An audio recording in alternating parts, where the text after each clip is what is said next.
Hi guys. Here's an update to my update this afternoon. I'm homeless. I live in a tent, private property, and a lot of people have questions about my setup here. So one of the things is that I'm on private property, so I can venture off to the property owner's house and use a bathroom in the facilities and get water. But I do haul water to get to my camp, because it's clearly easier for me to have water where I'm going to do stuff. But my energy is a lot of solar, and the two devices that I use are significantly different, and there is a jump in cost. The first one I bought for myself on credit right after I got homeless and unemployed, but I thought I was going to need it. And I'll show you that one. And this is it right here. It's called the Growatt 1500. You see there's a cigarette lighter, 3 plugs, and then 4 USBs, an emergency light, and yeah, and then it's got the thing and the inputs for whatever. It also comes with its own 200 watts of solar panel, foldable, portable, and they're great. And they're kind of universal, so I can use them with other things. And that is a great device. However, the 1500 watts is its like total whatever, and the coffee pot trips it. A coffee pot trips it. So, like a laptop, those kinds of things, just fine.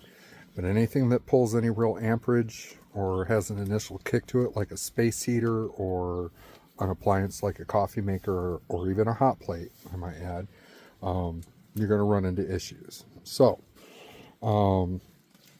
way back before it got super cold, I started having to look at my situation as far as power and heat and whatnot. So, I got an upgrade, and I'll show you this one.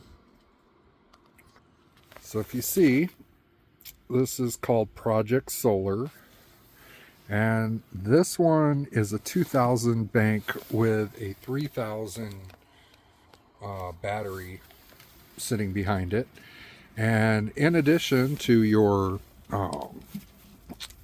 cigarette lighter, direct DC input, all these USBs, these ACs, there's an RV switch. So that's pretty cool. That one also came with 200 watt foldable portable solar panels. So that gives me a total of 400, and then I purchased 400 more solar panels in addition to that when I still had a job. Hold on. Now, because of power consumption, it really doesn't make a whole lot of sense for me to run the space heaters a whole lot, especially if it's above freezing. And the only time I'm really uncomfortable with the temperature is during the day. It's just the truth. Because at night I'm using the electric blankets, and they're pulling 50 watts total. So I can run those off actually I could run them off from either solar generator, and clearly I'm not going to get a very long time out of the 1500 watt versus the 5000 amp hour super battery I have. But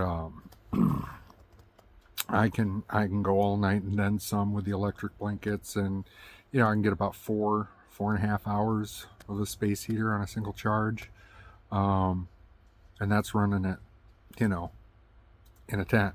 So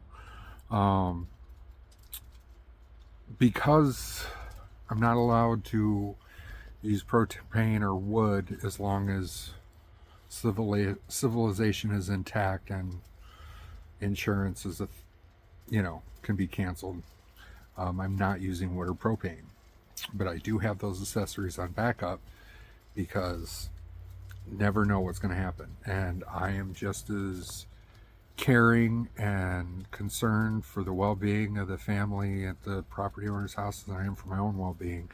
And heaven forbid if their power cuts out, and it does here because we're out in the middle of nowhere. And yeah, I I'd love to be able to help them out that way too. So love to be able to come to the rescue. It'd be great. I mean, I kind of have in my own way, being able to contribute and participate while I've been here. But I don't want a tragedy or something, but an inconvenience like the power being out and me being the guy like, oh, here, plug all your phones into this, and here, we can run your TV on that. And that'd be cool. So yeah. So I wanted to answer that question because somebody I know is looking into it, getting one for their whatever, just to have. And I will say that the smaller one was around $1,000, probably, yeah, about $900. This big one, it was more than that, like triple. But it's 1,500 watts versus 5,000 amp hours, so that's a big difference. And this bigger system is insulated, so except for the one time that there was a sustained, negative temperature, they haven't given out on me. But the big one didn't shut off at all. The little one just wouldn't operate when it got that cold, understandably. So if it had been in a more insulated box, I probably would have been better. I take that back. They both did give out at me. Yeah. Well, either way, I survive. Well, that's my story, guys. I wanted to share a little of that. If you want to help me out, still working towards a phone bill, and I have an Amazon wish list. And right now, I'm just thankful for what I have and what's going on. And I'm glad that I'm getting responses back from emails, even if they're, even if they're declining me the jobs. Just the fact that I'm getting responses is movement. So can only be hopeful. All right, guys. Until next time, stay safe.